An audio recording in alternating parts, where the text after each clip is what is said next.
Hey Siri, turn the light on. Done.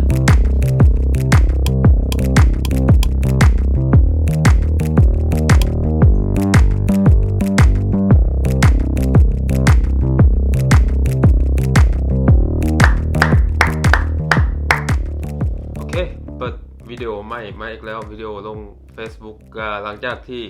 บ่ได้อัปโดนเนาะทั้งใน Facebook ทั้งใน YouTube มื้อนี้ก็โตมีเรื่องอยากมาเว้าอยากมาระบายนิดนึงก็คือ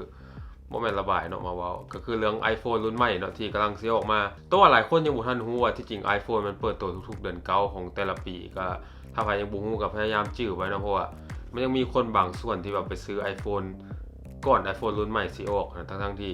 ถ้าอีกทิศ2ทิศก็มี iPhone รุ่นใหม่ออกก็ถ้าซื้อรุ่นใหม่ก็สิดีกว่านะเพราะว่าแน่นอนมันก็ต้องดีกว่ารุ่นเก่าแม่นบ่ล่ะถ้าว่าติดตามเพจนี้มาตลอดก็น่าสิเห็นภาพรุ่นของ iPhone อย่าว่าแต่ iPhone ทั้ง Note 10 ทั้ง S9 แล้วส่วนหลายภาพที่โตออกมาเป็นภาพที่โตคิดว่าน่าเชื่อถือได้และน่าจะเป็นของแท้เท่าที่เอาภาพลงมาก็บ่ค่อยมีหยังผิดพลาดเนาะมีแต่ถ้าสิมีเรื่องผิดพลาดก็มีแต่เรื่องชื่อของเครื่องของเนี่ยก็คือถ้าใครยังบ่เคยเห็น iPhone รุ่นใหม่สิออกมาหน้าตาเป็นจังไดอันนี้มันหน้าตาของมันก็หน้าตาด้านหน้าแทบจะบ่มีหยังเปลี่ยนเลยถึงว่าในใจตัวต้องเลือกสิหวังให้มันเปลี่ยนน้อยนึงแต่ว่าด้านหลังเป็นกล้องบัดนี้มี3อันเนาะอันนี้ก็บ่มีไผฮู้ว่ามีกล้องหยังแน่แต่เท่าที่โตเดาเบิ่งน่าจะเป็นกล้อง wide angle เนาะคือเลนส์กว้างแล้วก็เทเลโฟโต้ก็คือเลนส์ซูมแล้วก็เป็นเลนส์ธรรมดาอีกอันนึงก็3เลนส์แต่เฮาบ่ฮู้ว่ามันสิมีฟีเจอร์หยังดีๆออกมาใหม่เนาะเพราะว่ากล้อง iPhone กับกล้อง iPhone ของแต่ละรุ่นก็ถือว่าท็อปอยู่แล้วเนาะโดยเฉพาะวิดีโอเนาะเท่าที่เห็นวิดีโอยังบ่มีกล้องรุ่นใดเทียบ iPhone ได้แต่ว่าพวกถ่ายรูปถ่ายหยังจะมีพวก Huawei พวก Pixel พวกนั้นก็สิดีคือกันแต่ว่าถ้าใครเป็นสาวก iPhone แล้วก็คือโตเนาะก็คือถ้าเอาแต่ iPhone อย่างเดียวเพราะว่า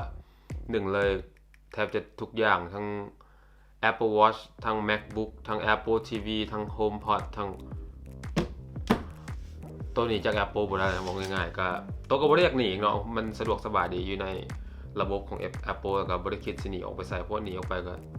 มันก็อาจจะดีขึ้นก็มีแต่ก็บ่คิดสิลองเพราะว่าที่เป็นอยู่มันก็ดีอยู่แล้วว่าง่ายก็บ่อยากหนีจาก Comfort Zone ของที่ Apple เตรียมไว้ให้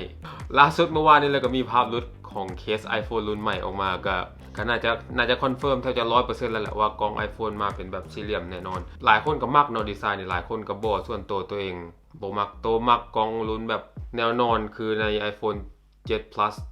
iPhone 8 Plus พวกนั้นเนาะเป็นแนวนอนที่มี2อันตัวมักไว้นั้นหลายก่อน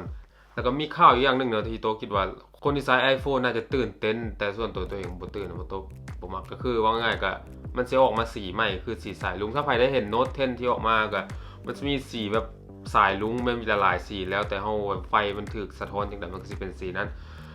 iPhone ก็มีข่าวออกมาว่าสิมีสีพวกนั้นออกมาแล้วก็มีความเป็นไปได้สูงเพราะว่า Apple หาก็ส่งบัสเซิร์นให้สื่อมวลชนต่างๆให้ไปร่วมงานเขาแล้วก็ในฮูปบัสเซิร์นนั้นมีฮูปกา Apple โลโก้มีหลายๆสีเนาะก็คือที่เห็นอันนี้มันเฮ็ดให้หลายคนคิดว่าอาจจะเป็นสีใหม่ของ iPhone ที่มีข่าวลือเพราะว่าตอนทวิตเห็นข่าวบ่ค่อยมีใครเชื่อเนาะ Apple สิเฮ็ดเนาะเพราะ Apple แบบเป็นพวกที่แบบหัวดื้อเนาะง่ายๆต่อให้คนอยากได้กูก็บ่เฮ็ดในแบบของกูจังซี่นะแต่คิดว่า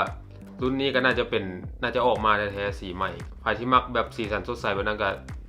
เตรียมโตไว้เลยเนาะราคาคิดว่าน่าจะเท่าเก่านะน่าจะประมาณ 1,100 USD เพราะฉะนั้นใครที่กำลังคิดสิซื้อ iPhone อยู่ตอนนี้ให้สะงักไว้ก่อนเนาะอีกบ่ฮอด2อาทิตย์สำหรับ iPhone ก็สิเปิดตัวแล้วก็ iOS 13เนาะที่สำคัญหลายคนอาจจะยังบ่ทันได้ใช้ iOS 13ส่วนตัวไซส์มาตั้งแต่มือมันเปิดให้ทดลองใช้แล้วตัวก็ใช้มาตลอดถามว่าใช้มากับมีหยังเปลี่ยนแปลงแล้วตัวบ่ค่อยได้สังเกตว่ามีหยังเปลี่ยนแปลงแล้วนอกจากกันตัว Dark Mode แล้วก็คีย์บอร์ดภาษาลาวที่ตัวใช้เป็นประจำเนาะก็สะดวกขึ้นหลายหวังว่าหลังจาก iOS 13ออกมานี้คนลาวเฮาสิพากันอัปเกรดเป็นรุ่น iOS 13แล้วก็ใช้ภาษาลาวที่ Apple เฮ็ดให้เนาะบ่ต้องดาวน์โหลดแอปบ่ต้องดาวน์โหลดหยังภาษาลาวอยู่ใน iPhone รุ่นใหม่เลยถ้าจะอัปเดตเป็น iOS 13ก็อย่าลืม